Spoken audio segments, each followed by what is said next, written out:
driver and guide you the next 35 to 40 minutes as we travel through the beautiful and world-famous San Diego Zoo.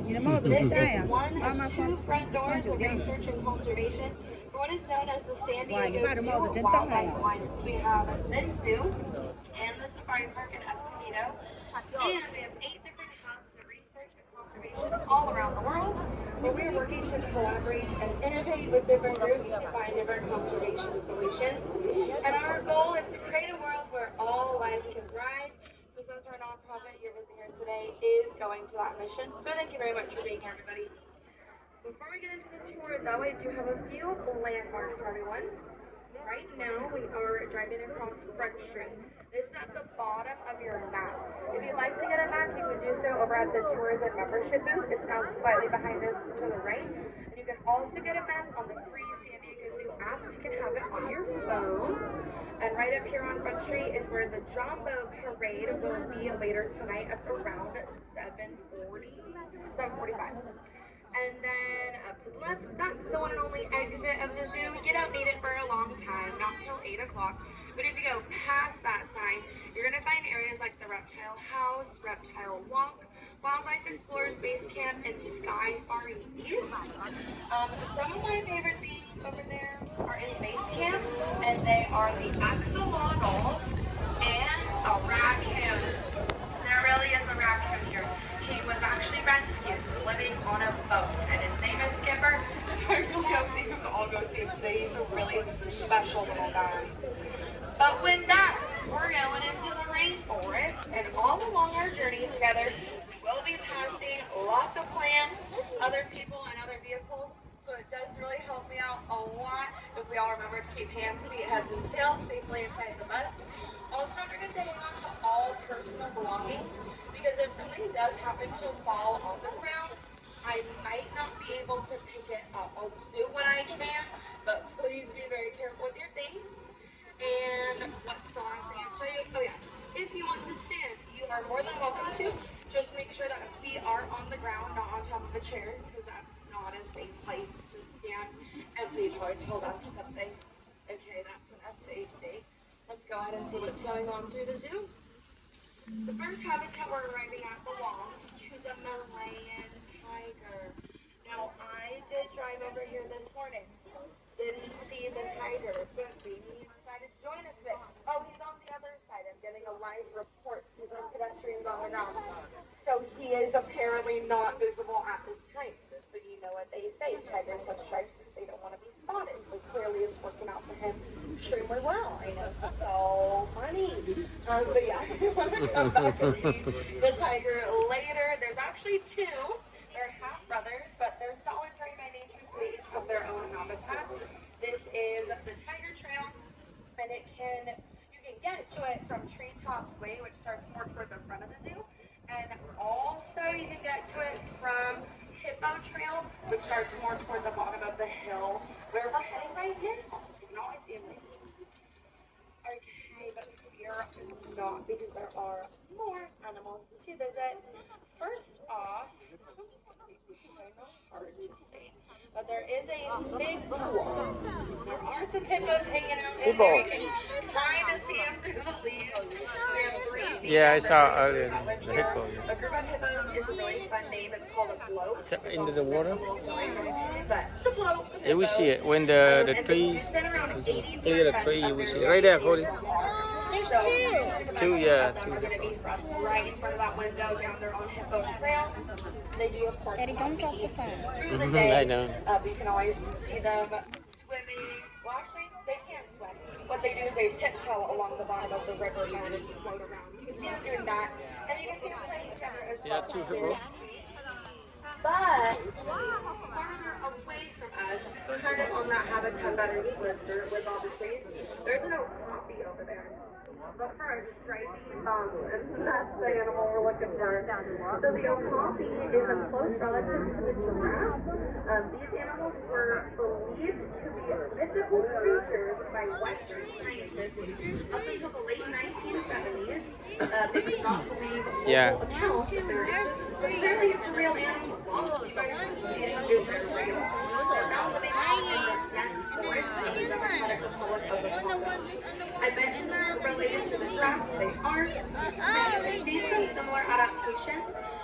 With the males especially, males around and males puppies grow something called oxycones. They look like little horns, they're just only a little different because fur and skin grow over them. And they have very long tongues. It looks like this okapi is reaching for some vegetation over there. Their tongues are around 18 inches long, and they're pretty tensile, so you can move them around every which way to grab their food. You can definitely see some of the berries spots on the tree over there. Yeah, you can feed the hippo too. Now this one that we're looking at looks like she's kind of stepping on it like a bit. She was born here in September of last year, so that was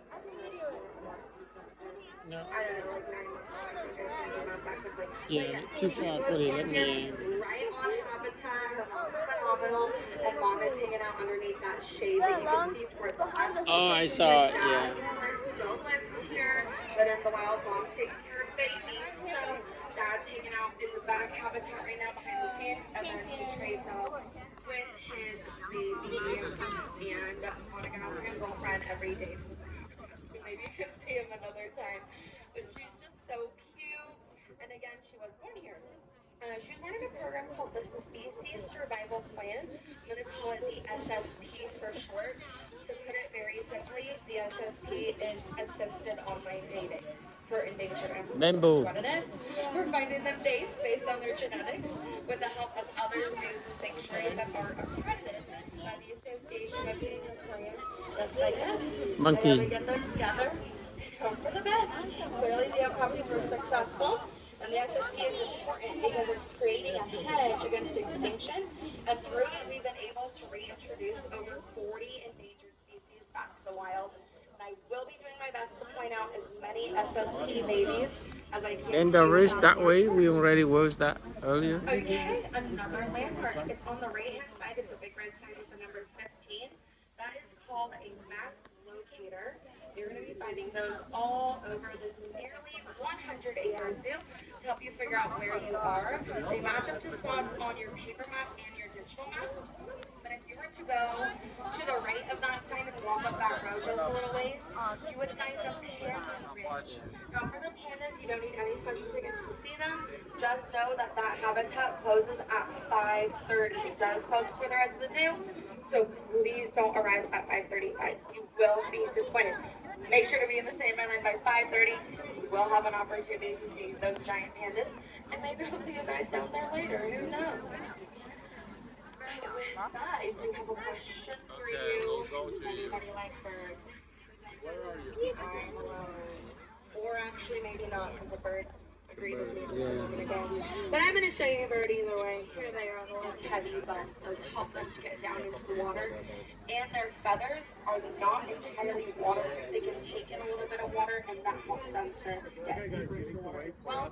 But that does mean they have to manually dry their wings. So if you're ever over here and you just see them with their wings all spread out, flapping around, they're drying them off. They just want for the wind. But you have probably seen a cormorant before. There is around 40 subspecies of them that live around the world, including 2 that live here in San Diego County. Those are called the grand cormorant and the double-crested cormorant. One place you can see them in very high numbers is up in La Jolla. That's around 20 minutes north of where we are right now. It's very beautiful. But that is I took a giant ocean kayaking tour into the sea cream of La Jolla, which was a really fun time where I learned how much I enjoy tour guiding. I will say I do enjoy driving the bus as well.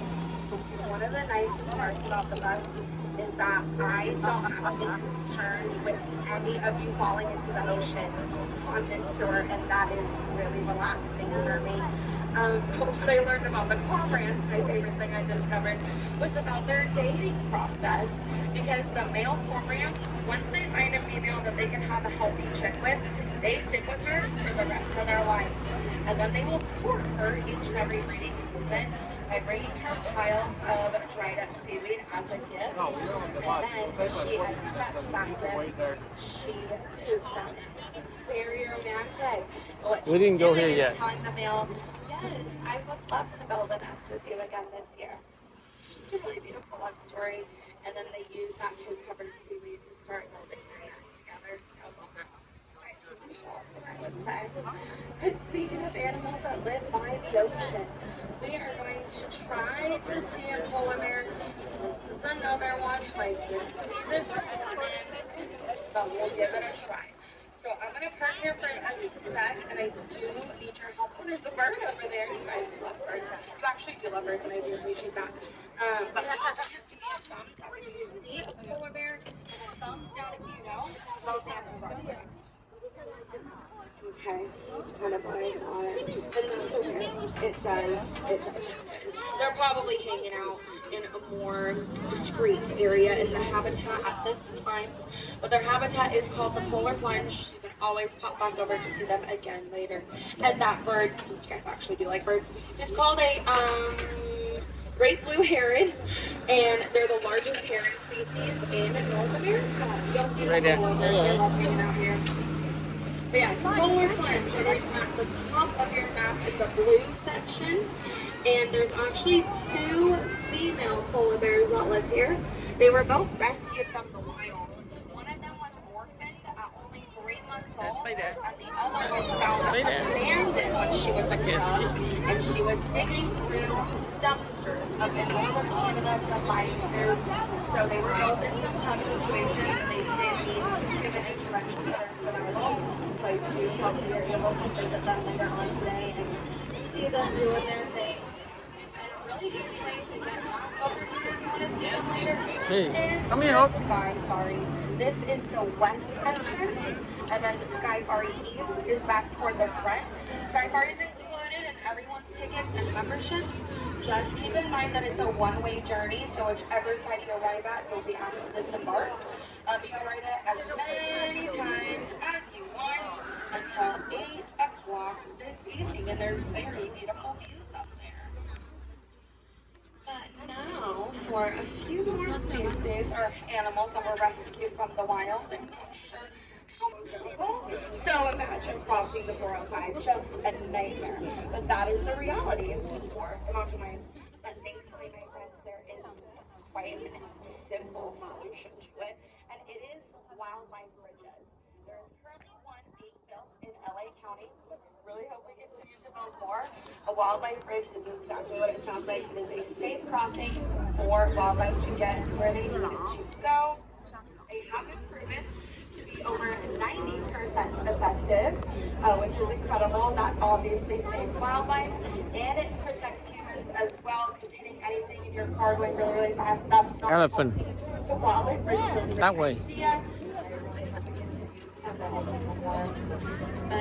Speaking of local drivers, we're gonna go back in time for a second if you don't mind.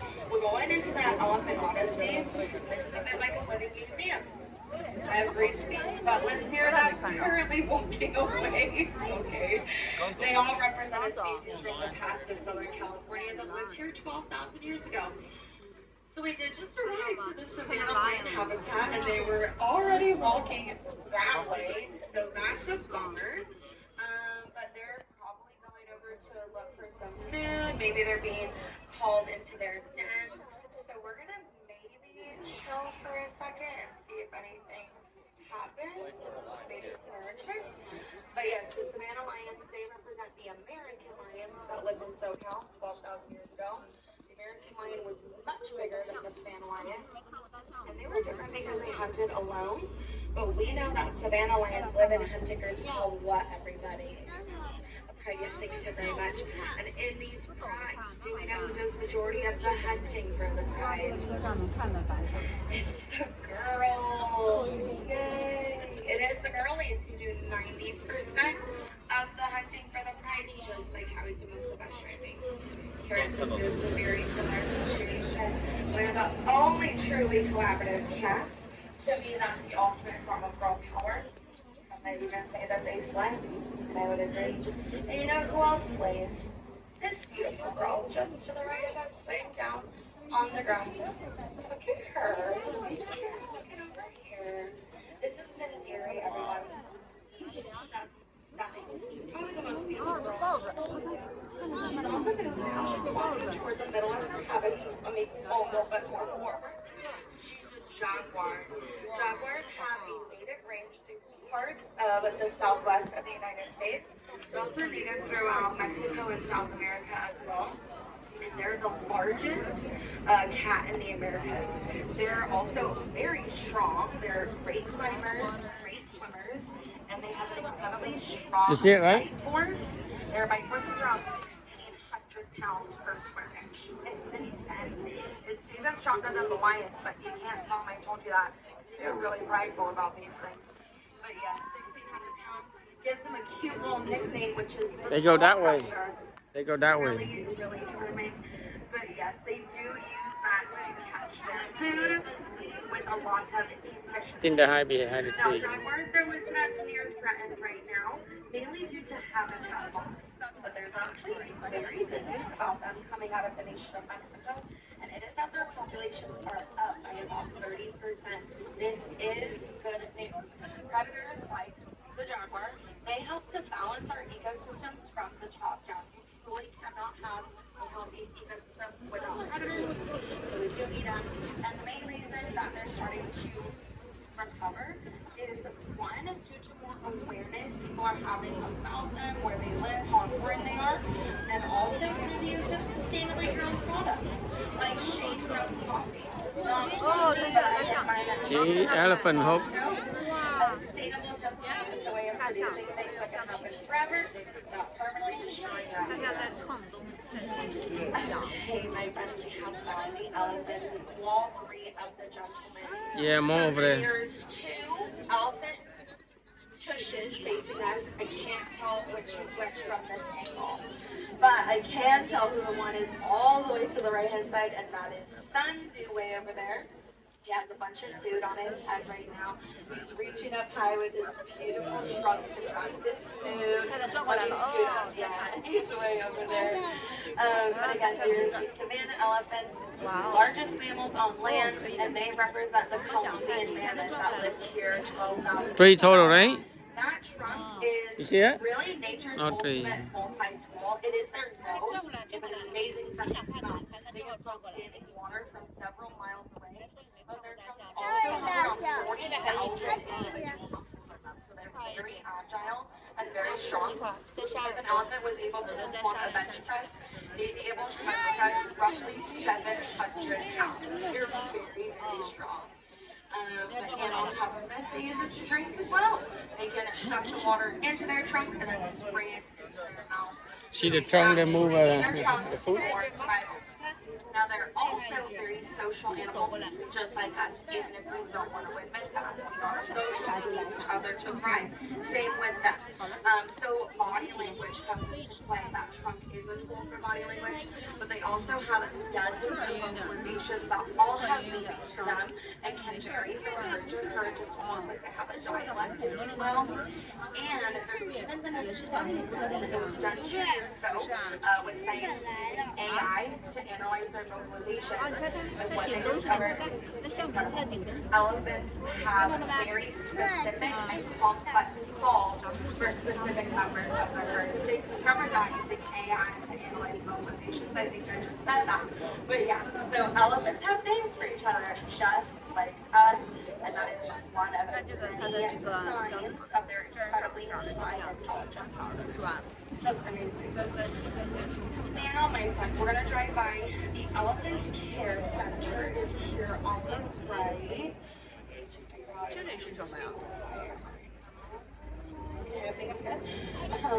We do have this structure for the elephants to come with things like pedicures, weigh-ins, checkups, dentist appointments, all that good stuff. None of that is a joke. They really do all have weekly pedicure appointments set aside for that. It's just up to them to attend, but they love it. So usually they're always there right on time. But I am looking for one more elephant. Her name is Shaba.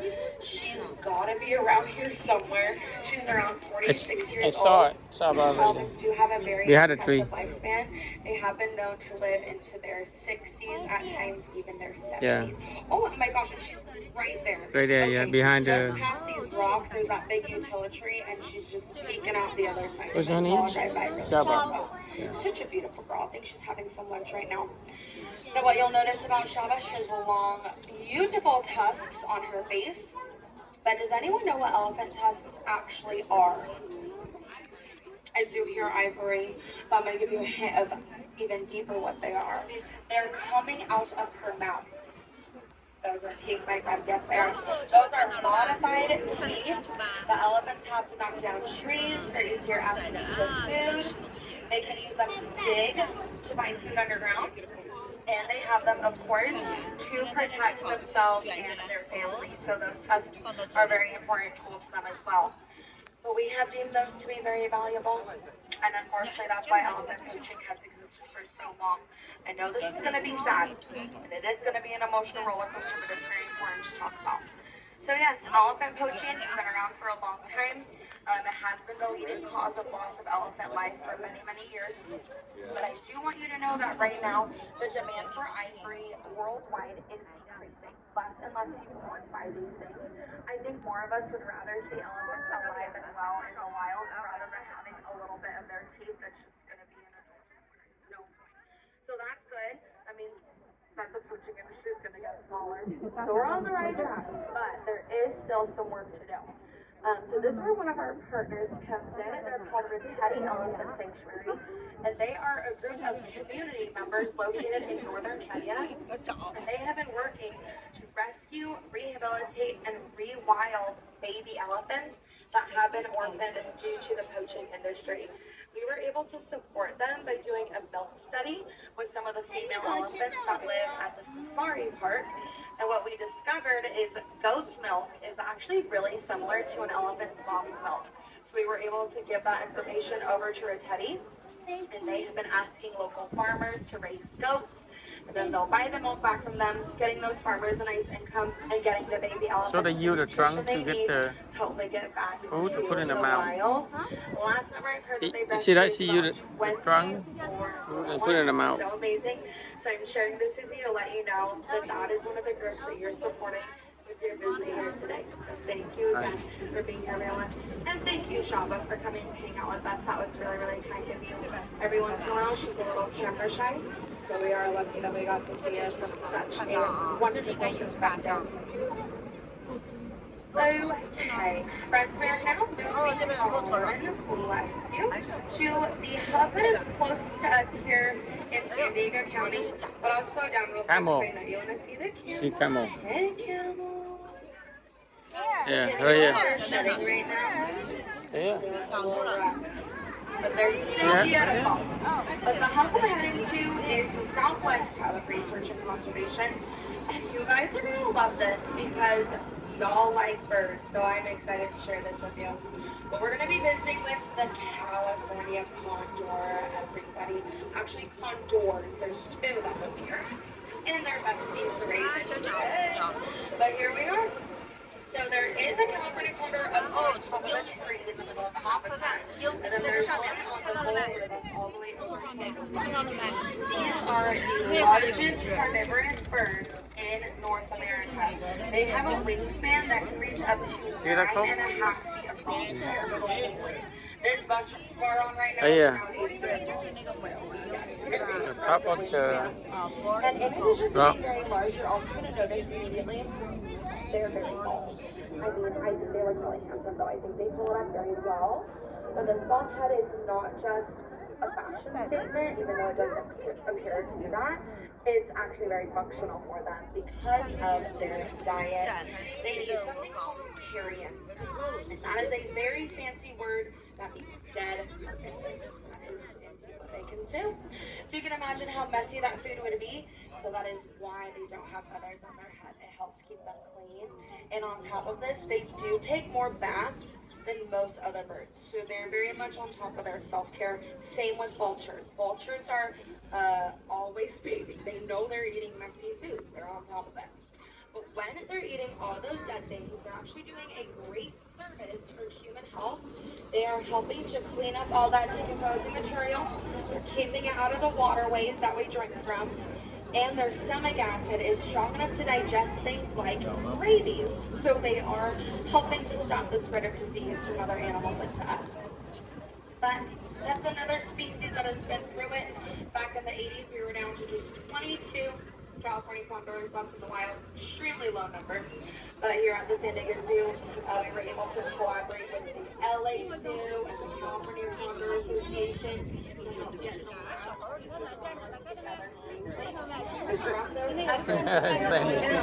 almost 600 California condors alive today. You can see right away half of that population back in the wild. They've been seen in places like the Grand Canyon, Zion National Park, Sierra Nevada, and California. One of many big issues in the wild California condor. But there is also a few being supported in breeding programs, like the one we have at Safari Park, which is where of all the California condors alive today, 190 of them were hatched at the Safari Park. If you ever get to go check it out, I do highly recommend that. So we're moving to some new terrain. On the right, this is the upper portions of Africa Rock. Africa Rock is home to plant life and wildlife from both Africa and Madagascar. It is beautiful. One of the newer parts of the zoo was finished up around 2021. I recommend this area too. There's a few favorites down there, like the homogynous baboons, the leopards, lemurs, Susa, South African penguins. We will be driving up the back side of this habitat right at the end of the tour, but I will say you usually see the most from the pathways. There is some babies down there as well, SSP babies, 2 baby baboons, and 3 baby Susas. You gotta go see the babies. And then another landmark, I suppose, is on the right. It looks like a driveway thingy. This will take you into 2 different parts of the zoo. One is the Australian outback. That is where the koalas live. And the other is the urban jungle.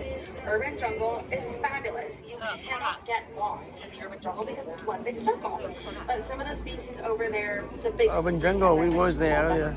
are the Giraffe, yeah. the cheetah, and the rhino. The hippo, And there's babies giraffe, there too. There's 2 baby deer. giraffes living here. One is named Laman. He is going to turn 1 on the 4th of July, just a few days. Very exciting. He's going to have fireworks on his birthday. And then the other baby was born in November 30th, so that puts him around 7 or 8. We see the baby earlier. So cute, and his name is The baby. So I hope you guys see the both of them. But now everybody, it is bear time. Right in the back habitat is a cave. I didn't get to see them on my first tour stage. This is bear. Oh my gosh. These are the sloth bears. Everybody, again, they're towards the back of the habitat. They're so cute. Sloth bears can be found in the wild in places like India, Nepal, and Sri Lanka. And they're actually the species that inspired Baloo from the Jungle Book, if you remember that movie. There are SSP babies here as well. The babies are new to camera and shiny, although they're not really babies. In there, under the, behind the waterfall. You see that mover? Yeah, right there. Oh, the one over here too. One over here, Hope. They eat ants and termites, just like Baloo in the Jungle Book. So that's one of their adaptations. Those things that look like 2 of them there. sniff them out right now. They can form their lips into they also have a gap in their front teeth to make it more comfortable. And they're not Ooh, they play with that. so one See that? they're not so hot. They have these They try to get the.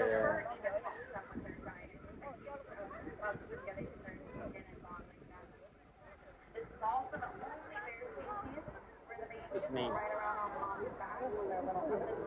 Man, grizzly.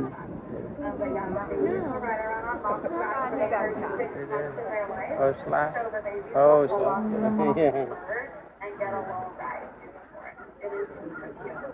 So yes, they're species survival plan babies. They're a vulnerable species, believe it or not, due to associated habitat loss. This one of the situations where it's called awareness will be able to better assist us and make sure that these animals won't be done in safe out in the water. But we do have another bear species we might be able to see from the bus.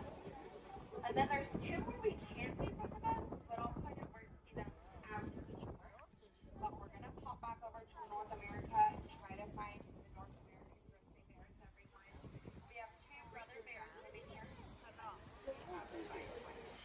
Yeah.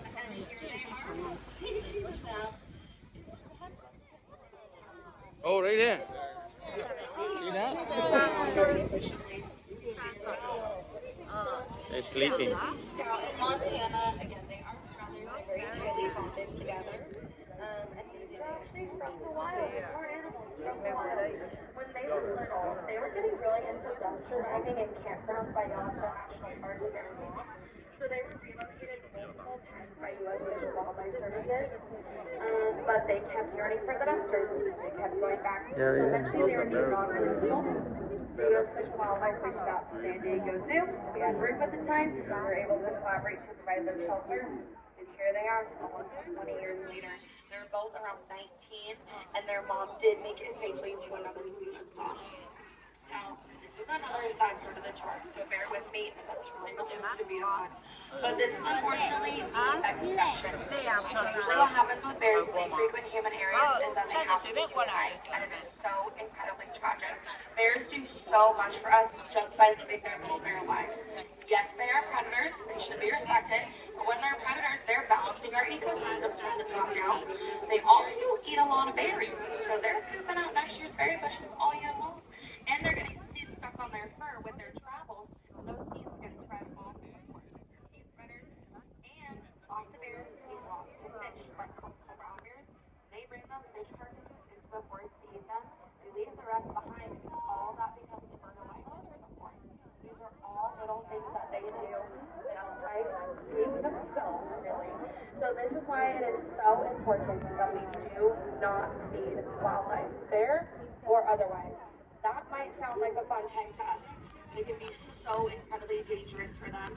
Truly the kindest thing we can do whenever building or observing wildlife is to observe from a safe distance and just enjoy being the present, let them do their thing. And then of course we can prevent accidents as well, making sure to store trash away in bear-proof trash cans and bear-proof dumpsters, and then also making sure to store food properly in things like bear cans and bear lockers. Bear lockers are usually open to public use, especially if you're in a national park where bears live. Here, there, all over the place. People want to protect bears. It just takes all of us. Bear awareness truly is a lifestyle. Can you tell all of us that bears are my favorite animal? Yeah, I'm sorry for that. Yeah. But yes, thank you everyone for being bear aware and protecting our furry friends.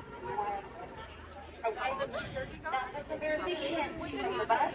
On the right is the lower pathway of Sun Bear Trail. And there is a sun bear who lives there. Her name is Marcella. She's in her 30s.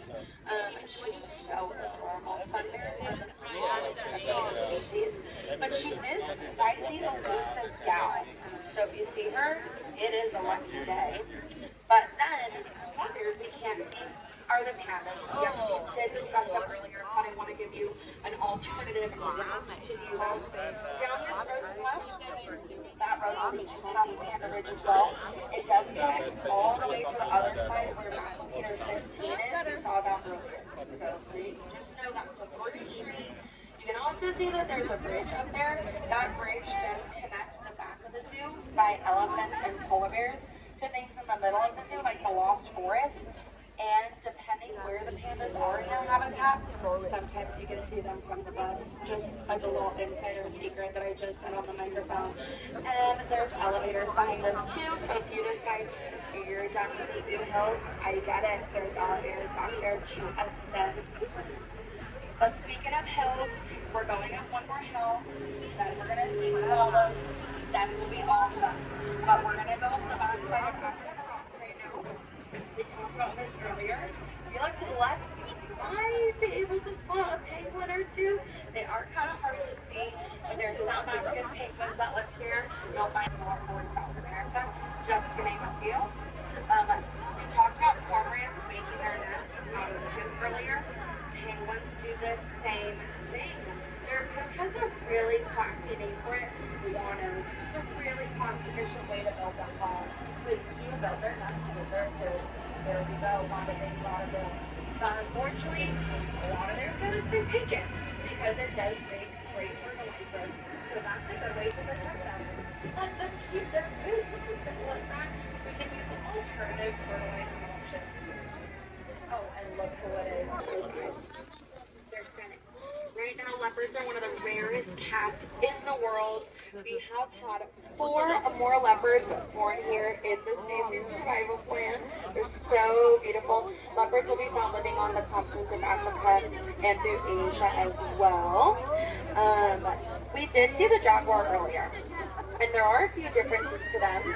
Of course, they're build. Leopards are going to be a little bit more svelte, if you will, whereas the jaguars are more stocky and muscular, and their spots are a little different too. So if you have any like animal print, I'm going to tell you how to know what you're wearing. The jaguar spots are called rosettes. They have a little circle on the outside with dots in the middle. The leopards, they don't have dots in the middle, just a circle on the outside. And while we're at it, the cheetahs, they just have polka dots. So there we go. Now you know your top 3 spotted cat prints. But with that, we have one more critter, and then I'll be done. And hurry, can you see what I love about animals so much? We're going to try to find a koala. They live here on the right-hand side. I'm going to drive by as slowly as we can. We're kidding. Whoops, George. And just look into the trees for little gray balls of fur. If you see one, it's a koala. Anytime you do see them, though, they're probably going to be asleep. They average 20 to 22 hours of sleep every day. That feels like pure luxury, in my opinion. That does give them just enough time to wake up, have a snack, and go back to bed. It's truly an ideal lifestyle. Their favorite snack is eucalyptus. And since we're a botanical garden, we're actually able to grow 30 different kinds of eucalyptus for them. So they do each have their favorite, and they each eat their favorite every day. The fight is very much fun.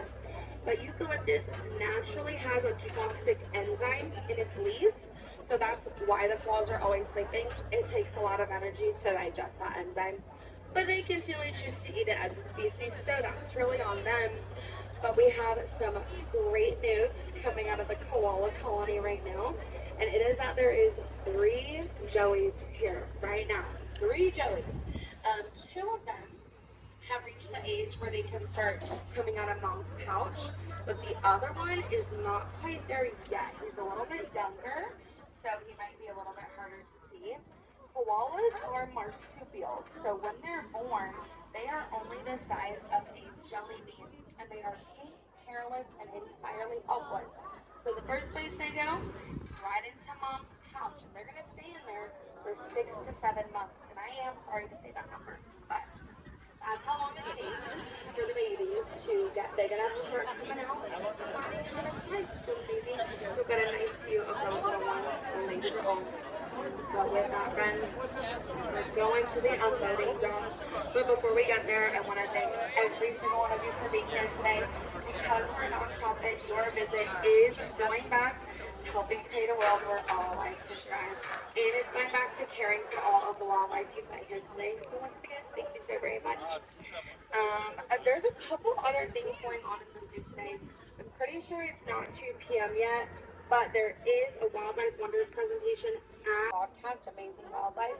But truly, just thank you to everybody for helping us out so much. We are going to park. My lower deck's going to go first, and then upper deck will be there in 1 moment. When you get to the pathway, if you turn right, you can go to the nearest restroom, stroller parking, Wildlife Explorers Base Camp, Treetops Way, Reptiles, Skyfari East, and more. And then to the left, you'll be heading back to Urban Jungle. Would you guys mind taking one big step backwards? Thank you so much, friends.